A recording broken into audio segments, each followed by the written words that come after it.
Assistant అంటారు, technical assistant అంటారు. మీ అందరికీ ఒకటే విజ్ఞప్తి చేస్తున్నా, గ్రామాల్లో మీకు గ్రామ కమిటీలు ఉన్నాయి, బూత్ కమిటీలు ఉన్నాయి, నాయకులు ఉన్నారు. మీరందరూ కూర్చొని ఒక ఏకాభిప్రాయానికి వచ్చి ఒక తీర్మానం ఇస్తే ఆ తీర్మానం ప్రకారమే అమలు చేస్తారని మీకు ఈ వేదిక మీద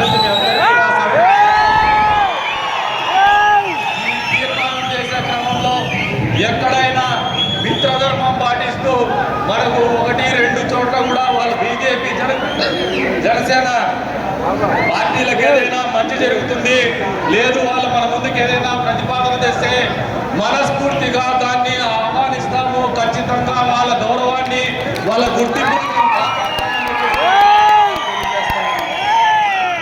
మనందరి మీద ఒక గురుతర బాధ్యత ఉంది. ఎందుకంటే గదిరి రాజకీయం ఒక ప్రత్యేకత. ఎప్పుడు కూడా స్థిరంగా ఒక నాయకుడిని కుదురుగా కూర్చోలేదు. ఎవరు కూడా ఇంత ఓర్పుగా 20 సంవత్సరాల కాలం పాటు ఇదే జీవితం అనేది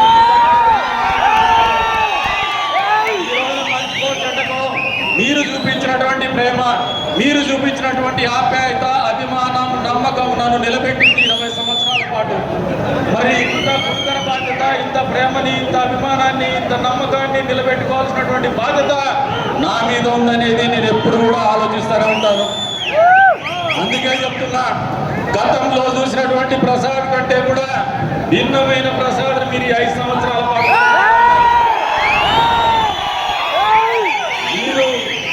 మీకున్నటువంటి అదృష్టం ఏమంటే, మామూలుగా ఈ నియోజకవర్గంలో 5 సంవత్సరాలకు కొత్త నాయకుడు వస్తే ఎవరు పనిచేసినారో తెలీదు, ఎవరు పార్టీకి నిజాయితీగా ఉన్నారో తెలీదు, ఎవరు పార్టీకి నిబద్ధతతో ఉన్నారో తెలీదు. కానీ నాకు అది పేరు నాకు తెలుసు కాబట్టి మీ అందరూ కూడా నాకు చెప్పాలి. ఎంతో మంది జీవితాలను కోల్పోయినారు, ఎంతో మంది టైం కోల్పోయినారు, ఎంతో మంది డబ్బును కోల్పోయినారు, ఎంతో మంది కుటుంబాన్ని కూడా కోల్పోయినటువంటి పరిస్థితుల్లోనే మనకి విజయం వచ్చిందనేది వాస్తవమని తెలుగుదేశం పార్టీ కార్యకర్తలకు అందరికీ కూడా తెలియజేస్తారు. ఇంత విలువైనటువంటి విజయాన్ని, అవకాశాన్ని అనవసరంగా కాలయాపన చేయడం కానీ, లేదంటే కక్షపూరితమైనటువంటి చర్యలతో కానీ అభాసుపాలు చేయనని చెప్పేసి కూడా మీకు ఈ వేదిక మీద నుంచి హామీ ఇస్తూ ఉన్నాము. ఇంకా కొద్దిమంది నాయకులకు చెప్తా ఉంటాం, ప్రజాస్వామ్యంలో ప్రజల తీర్పు అంతిమంగా గెలుస్తుంది, ప్రజల అభిష్టం అంతిమంగా గెలుస్తుంది. ఒక ఎన్నిక జరిగింది, గతంలో వైసీపీ పార్టీ నాయకులు మీరు 151 సీట్లు గెలిచినారు, మేము ఓడిపోయినాం. ఆ రోజున మమ్మల్ని నమ్మినారు, అవమానం చేసినారు, 3 సార్లు ఓడిపోయినామని ఎగతాళి చేసినారు, పూజకు పనికిరాని పువ్వు అని మాట్లాడినారు, వార్డు మెంబర్ కూడా గెలవలేమని చెప్పి మాట్లాడినారు,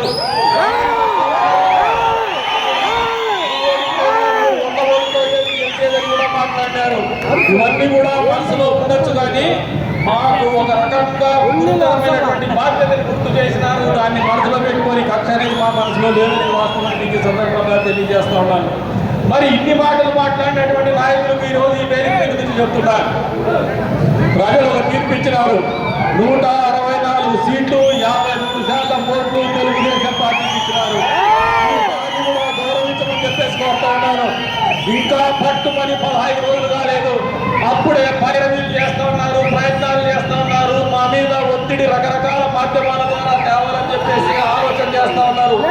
మీకు బుద్ధి, జ్ఞానం, ఒళ్ళు దగ్గర పెట్టినటువంటి బాధ్యత ఎక్కడైనా ఉంటే ఎందుకు చెప్తున్నారంటే, ఎన్నికల్లో కష్టపడినటువంటి వాళ్ళు ఉంటారు, ఆశయాలతో బతికినటువంటి వాళ్ళు ఉంటారు, అభిష్టాలు పెట్టుకున్నటువంటి వాళ్ళు ఉంటారు. వారందరి అభిష్టము మేము తీర్చాల్సినటువంటి బాధ్యత నాయకుడిగా మా మీద ఉందనేది కూడా వాస్తవాన్ని మీరు గుర్తించాలని చెప్తారు. తీర్పుని మీరు గౌరవించమని చెప్పేసి కోరుతా ఉన్నాను. కొంతమంది ట్రాన్స్ఫర్ల కోసం ప్రతిపక్షంలో ఎలక్షన్లు చేసి ప్రతిపక్ష పార్టీలో సభ్యులుగా ఉండి ఎన్నికలు కాగానే వాళ్ళ నాయకులు కూడా మోసం చేస్తూ మళ్ళీ మా దగ్గర పైరవీల కోసం వస్తాడని మీకు అందరికీ ఒకటే చెప్తున్నా. కానీ ఈ పనులంటూ మేము చేయమని చెప్పేసి ప్రజాభిప్రాయాన్ని గౌరవించి 5 ఏళ్ళు మూసుకొని కూడా చెప్పుకోను. అంతేగాని సమర్థవంతమైనటువంటి నాయకుడు ఉన్న చోట, సమిష్టిగా పోరాడి విజయాన్ని చేసుకున్నటువంటి చోట మా వారి ఆలోచనలకు, మా వారి అభిష్టాలకు భిన్నంగా ఏది జరగదని మీకు ఈ వేదిక మీద నుంచి తెలియజేస్తాను.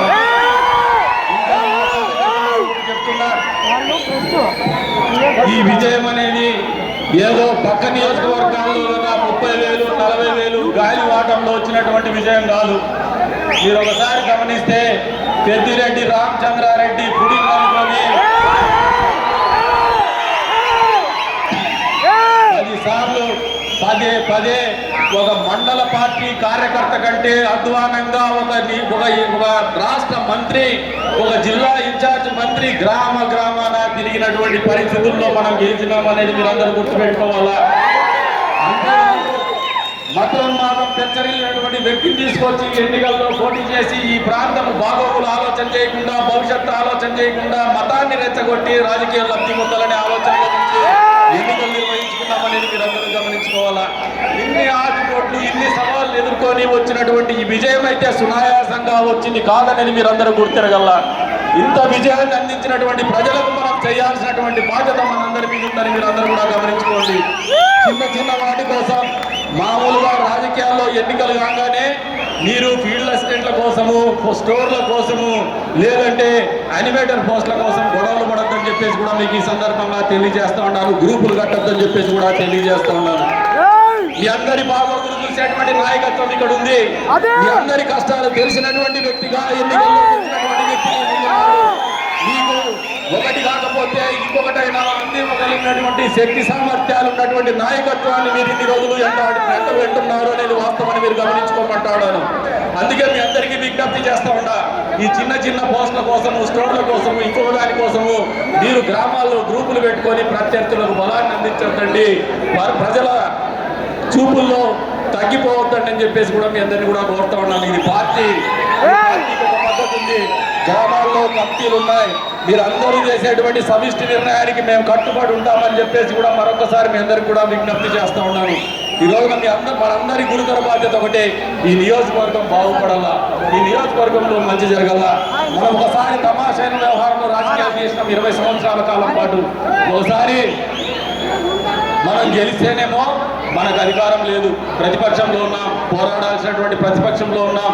అంతేకాదు చాలా సున్నితమైనటువంటి రాష్ట్ర విభజన కార్యక్రమం ముందున్నటువంటి పరిస్థితుల్లో పోరాటాలకు కూడా వెసులుబాటు లేదు. కేవలం సమైక్యాంధ్ర ఉద్యమంలో మాత్రమే భాగస్వాములైనటువంటి పరిస్థితుల్లో ఎమ్మెల్యేగా ఎన్నిక కాబట్టాం.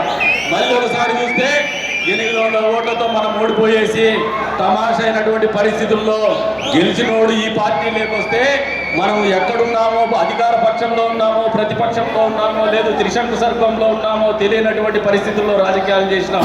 కానీ వీటన్నిటి నుంచి నేను నేర్చుకున్నా, ఈ కష్టాల నుంచి నేర్చుకున్నా. గ్రామాల్లో ఒక నియోజకవర్గంలో నాకు వచ్చినటువంటి బాధ గ్రామాల్లో మీకు వస్తే ఏ రకంగా ఉంటుందో అనుభవించి మరీ తెలుసుకున్నా అని చెప్పేసి ఎప్పటికీ జరగనటువంటి ప్రేమాభిమానాలు నాకు సొంతం అని చెప్పేసి కూడా ఈ వేదిక ముందు నుంచి మీ అందరికీ కూడా తెలియజేస్తా ఉన్నా. మీ ప్రతి కష్టంలో కూడా భాగస్వాములు అవుతాం. మన ముందు ఈ రోజున చెప్తున్నటువంటి కార్యక్రమం ఏదైతే ఉందో అద్భుతమైనటువంటి అవకాశాన్ని మనకి ఇచ్చినారు. కేంద్రంలో కూడా భాగస్వాములైనాం. రాష్ట్రంలో అధికారం మన కూటమి చేతిలోనే ఉంది. డబుల్ ఇంజన్ సర్కార్ అనడానికి ఖచ్చితమైనటువంటి నిర్వచనం ఈ రాష్ట్ర ప్రభుత్వం కేంద్ర ప్రభుత్వం ఉంది.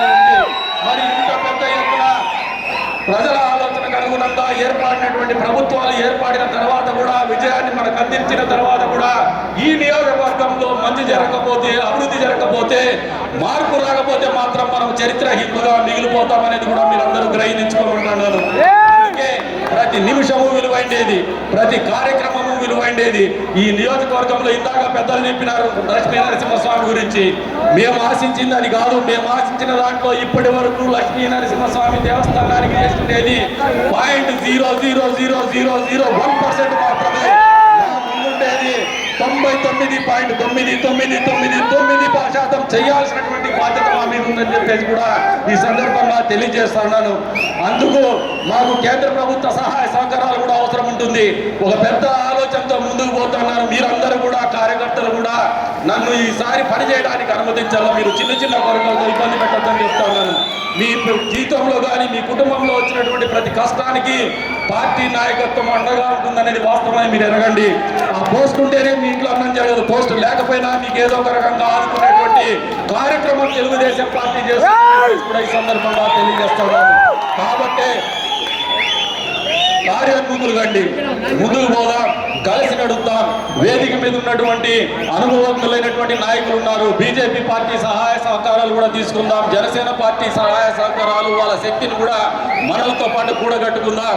భవిష్యత్తులో అద్భుతమైనటువంటి కదిరిని తీర్చిదిద్దుతామని చెప్పేసి తీర్చిదిద్దడానికి మీరు అందరూ కూడా నాతో పాటు నడవాలని చెప్పేసి కూడా మీ అందరినీ కూడా కోరుకుంటూ ఈరోజు మిమ్మల్ని అందరినీ కూడా బయటకు వచ్చేసి ప్రతి ఒక్కరిని పలకరించేటువంటి కార్యక్రమం చేస్తా. ఎక్కడా తోపులాటకు పోవద్దండి. పోలీసుల ప్రమేయం ఉండే రకంగా మన ప్రవర్తన ఉండొద్దు.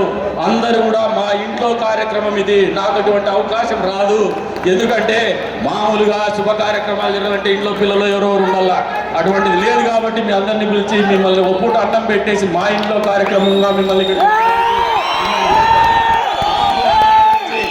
ఆహ్వానం అందించి మనస్ఫూర్తిగా ప్రేమతో ఇక్కడికి విచ్చేసినటువంటి ప్రతి ఒక్క మనిషికి మనసుకు ఈ వేదిక మీద నుంచి పేరు పేరున నమస్కారాలు తెలుపుకుంటూ మీ ప్రేమాభిమానాలు ఎప్పటికీ ఇదే రకంగా చూడకుండా అని చెప్పేసి కూడా మీకు అందరికీ కూడా తెలియజేసుకుంటూ దయచేసి తోపులాటకు కానీ తోసివేతలకు కానీ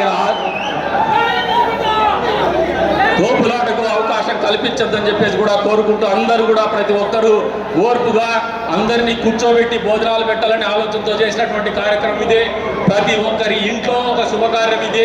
ఇక్కడ వచ్చినటువంటి ప్రతి ఒక్కరి కార్యక్రమం ఇది, ప్రతి ఒక్కరి కుటుంబంలో కార్యక్రమం ఇది. కాబట్టి బాధ్యతగా ఏదైనా అక్కడ పూర్తి ఉంటే మనం నిలబడి వేరే వాళ్ళకి అవకాశం ఇచ్చి మరీ ఫోన్ చేసుకోవాలని చెప్పేసి కూడా మీ అందరినీ కూడా కోరుకుంటూ అవకాశం కల్పించిన మీ అందరికీ పేరు పేరున ధన్యవాదాలు తెలుపుకుంటూ సెలవు తీసుకుంటున్నాం. జై